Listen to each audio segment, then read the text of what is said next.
Allez, encore.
Oh, there he is.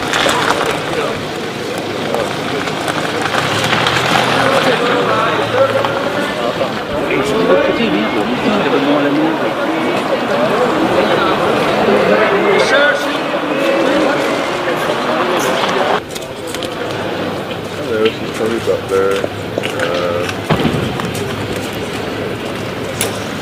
Yeah.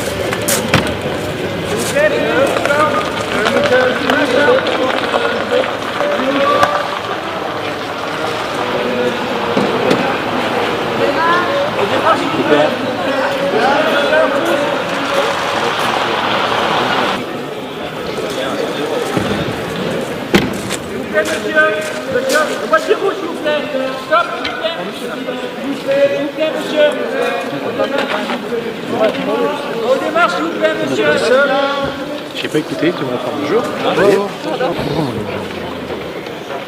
Ça vient, ouais, on prend dans le temps. Hein.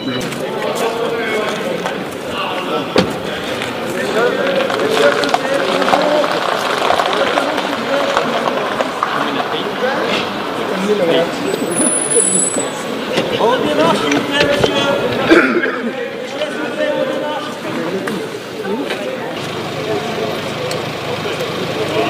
Mr. One, oh, that's not.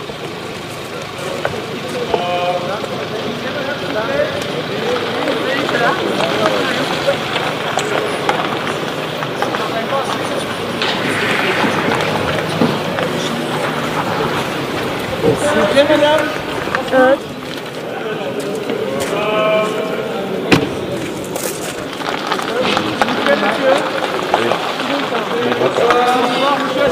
Carreau.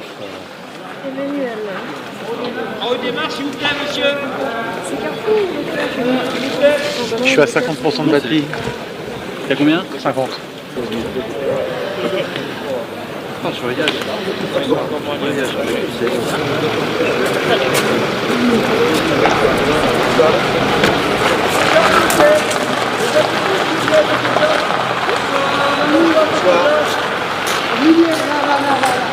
Le voiture rouge.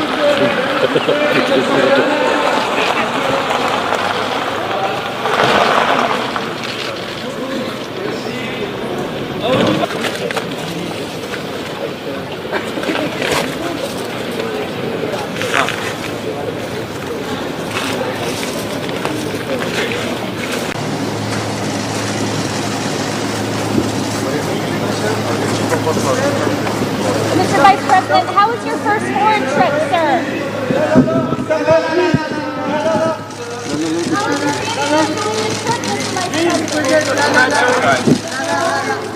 Thank you all.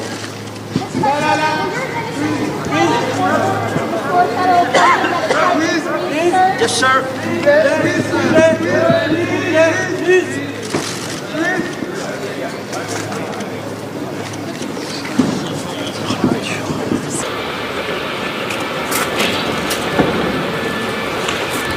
Président, s'il vous plaît.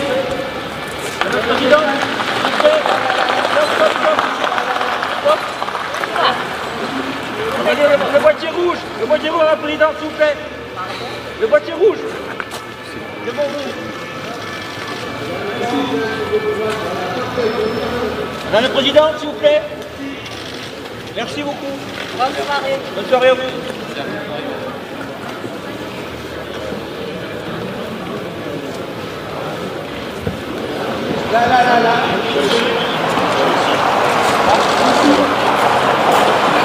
Roquette de partout, ils font un tableau, mec, il est en pare-balles, machin. La main comme ça, il... Et tu chauffes la voiture, s'il te plaît. Oui, t'inquiète pas.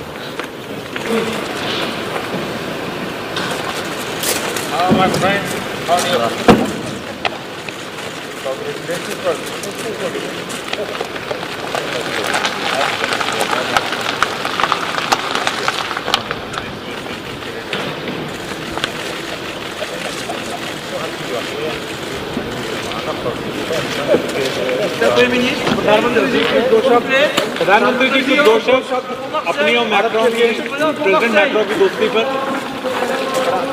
प्रधानमंत्री जी कुछ दो शब्द प्रधानमंत्री जी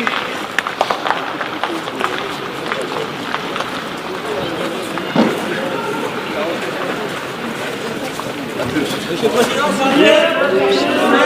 pour Noël, Monsieur le Président, pour Marseille. Pour Marseille. Tout à l'heure, il fait le mec qui est en boucle là-dessus, déjà quand il est descendu. Bonne soirée, Monsieur le Président.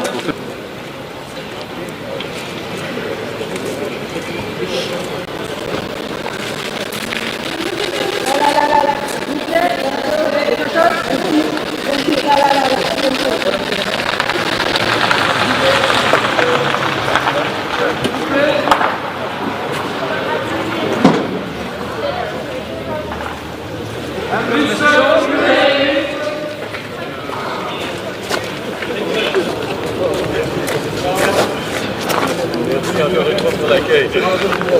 Gardez ça, merci. Pour tout le monde. Voilà, comme ça. Le boîtier rouge.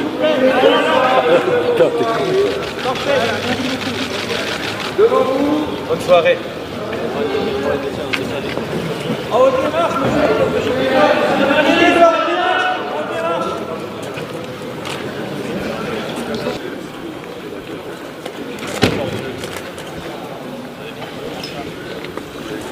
Secrétaire général, s'il vous plaît. Là, s'il vous plaît. Merci, s'il vous plaît. Là. Merci beaucoup. Monsieur Barroso, s'il vous plaît. Monsieur Barroso, s'il vous plaît. Barroso? Non.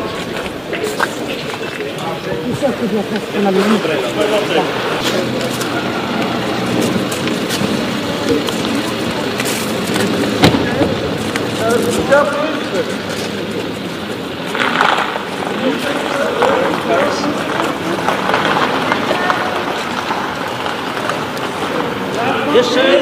Yes, s'il vous plaît.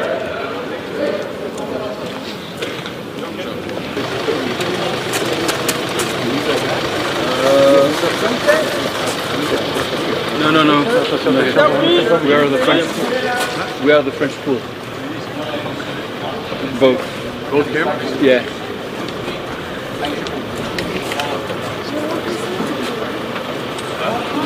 Oui.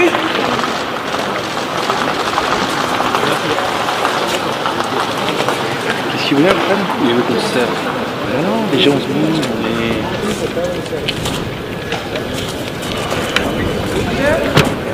Yes, sir.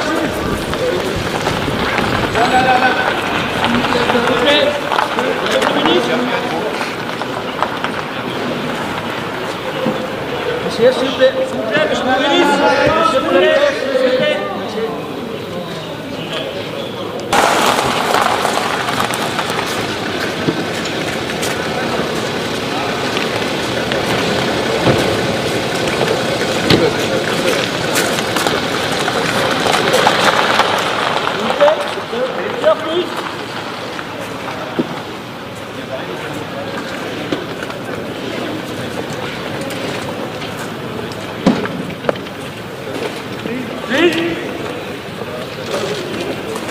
Oh alors, le Welcome to Paris, c'était de toute beauté. Hein. Ah, je l'ai eu, il est passé là, il est ressorti là.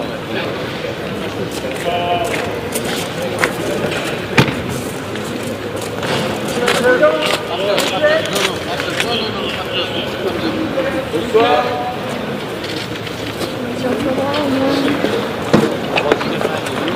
Monsieur le Président, s'il vous plaît.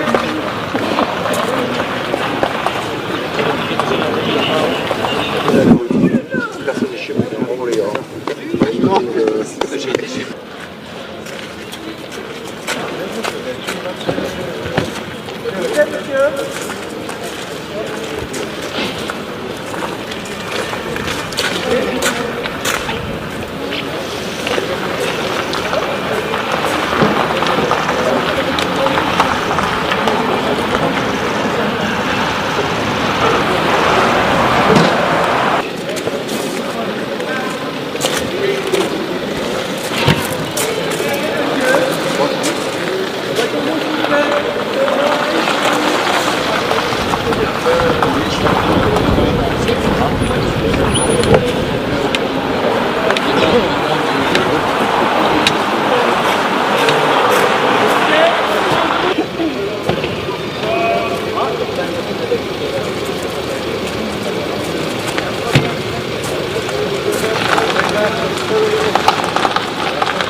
Allez, encore.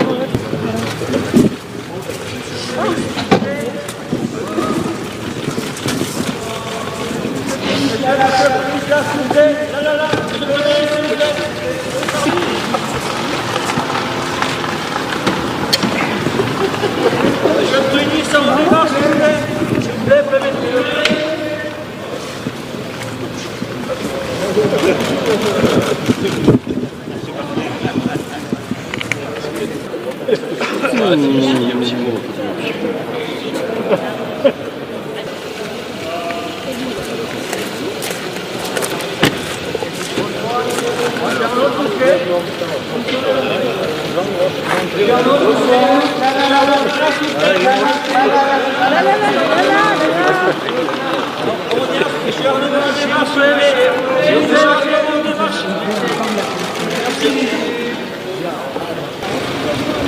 Oh, there he is.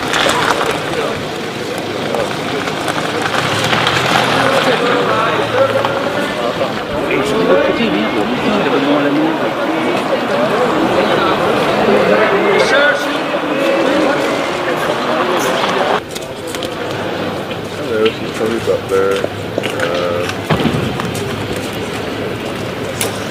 Yeah.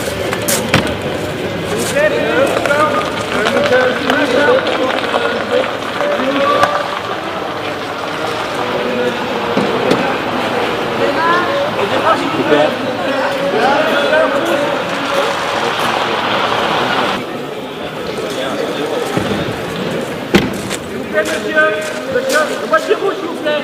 Stop, s'il vous plaît. S'il vous plaît, monsieur. On démarre, s'il vous plaît, monsieur.